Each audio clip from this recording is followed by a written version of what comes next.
We begin with new details on a violent night and early Sunday morning in Portland. Thank you for joining us. I'm Blair Best.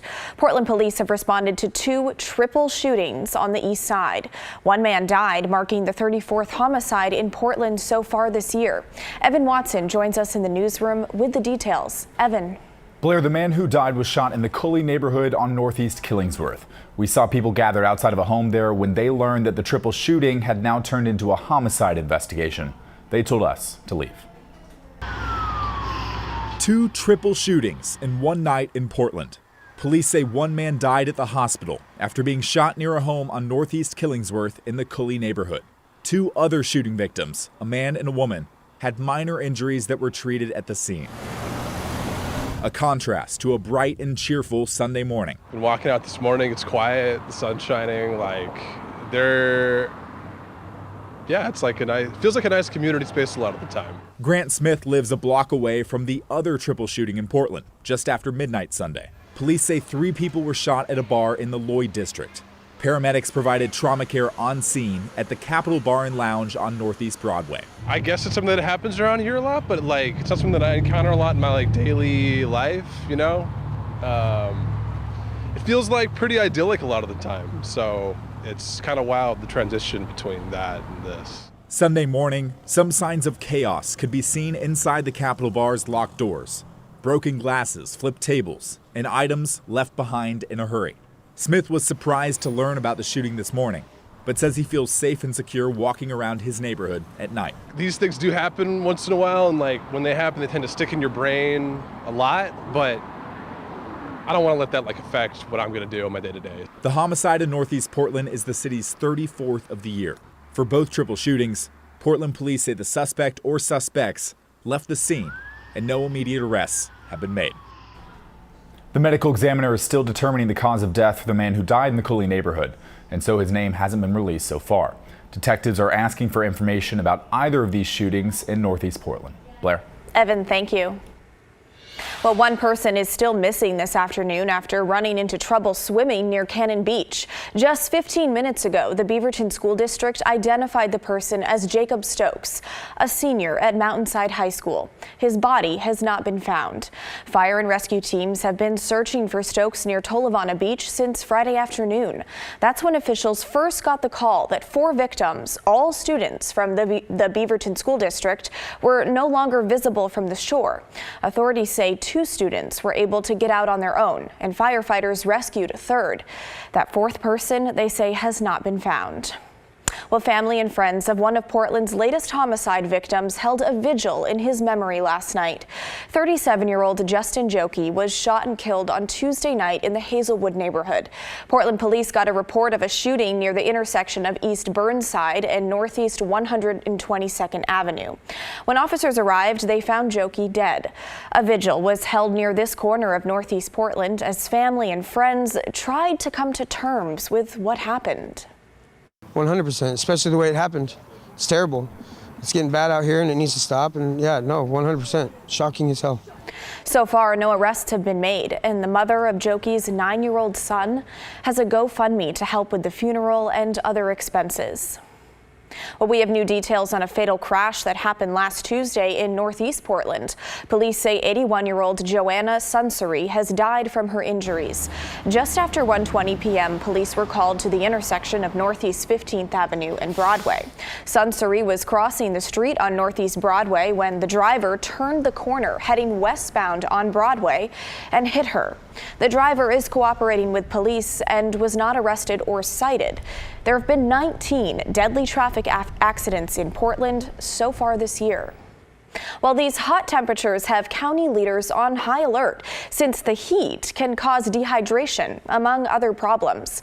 Multnomah County public health officials say they'd be surprised to go the next few days without seeing an increase in ER visits for heat-related issues. Now, the county's acting health officer says they're working hard to keep people hydrated and cool. But homeless people or those who live alone are most at risk.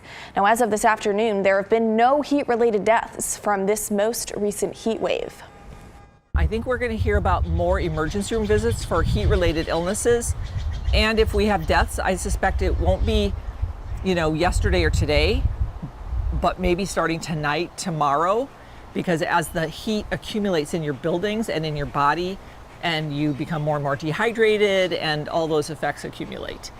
Now, she's hoping it's ultimately a non-event and that the county's preparation and lessons learned from previous heat waves lead to a positive outcome. But the temps projected into this week mean that buildings aren't cooling off much in the evenings. So check on your loved ones and your neighbors. And speaking of the heat, here's a live look from our sky cam downtown Portland. People are out and about enjoying themselves on this Mother's Day. And Chris McGinnis joins us now from the Weather Center. And Chris, this weather is sticking around. Yeah, we're going to back off probably the 90-degree heat, hopefully by tomorrow, but I wanted to set the table with this. And what I'm showing you here is the latest outlook from the Climate Prediction Center going beyond the extent of our 7-day forecast. Note the time frame here, May 22nd through the 28th. So we're basically now the week ahead, of course, being what, the second, third week in May.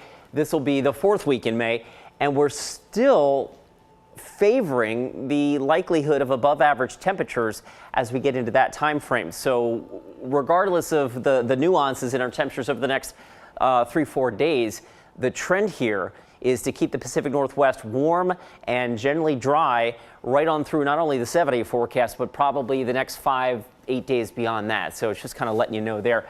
Right now we are 90 at PDX. The 91 represents the high for the day. We may yet bounce around a little bit, but it looks like we'll hold at 91 for the high. It's 89 in downtown, by the way. Check this out. Florence right now at 97 degrees with a strong offshore breeze. I've been getting questions. Chris, when is this wind going to subside?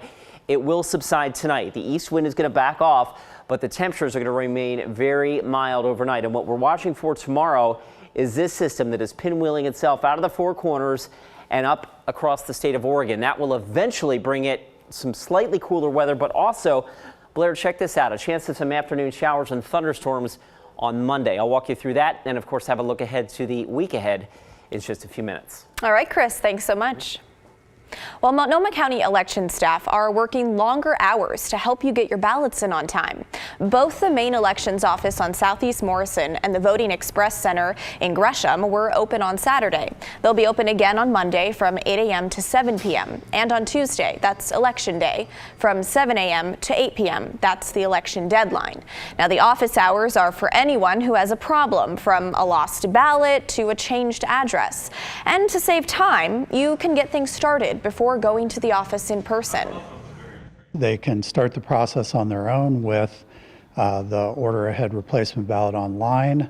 If none of their information has changed, they can also call the office and we can help start the process for them. Now, to go online, just visit multnomahvotes.gov or call 503-988-VOTE. Again, the deadline is Tuesday, May 16th. Well, Oregon State University just learned it will be heading a $1 million project to advance semiconductor technologies in the Pacific Northwest. And those involved hope it grows Oregon's Silicon Forest into more parts of the state. Tim Gordon reports. Oregon is already blazing some trails in the world of semiconductors, the essential components of electronic devices in everything from toasters to trucks. The nickname Silicon Forest refers to the hub of semiconductor research and production in Washington County, anchored by Intel. But in terms of education, Oregon State University has long been a national leader in the field. OSU professor of chemical engineering Greg Herman says the $1 million project grant from the National Science Foundation is aimed at bringing semiconductor interests together. It's a mechanism to get closer relationships between industry and academia and the other entities. Herman explains that OSU will work with the University of Washington, Boise State University, the Oregon Business Council, and more than 20 other partners, building up the semiconductor ecosystem in the Pacific Northwest over the next 2 years. We're doing everything from STEM outreach, K through 12, meeting all across each of the states to meet with high school students and younger, counselors to let them know all about what the semiconductor industry is. It is a prime time for such a project. Oregon Senator Ron Wyden was a key player in passing last year's $52 billion Federal Chips and Science Act. And this spring, the state legislature passed the Oregon CHIPS Act, which Governor Tina Kotek says she'll sign. $210 million intended to give Oregon businesses a leg up applying for federal CHIPS funding.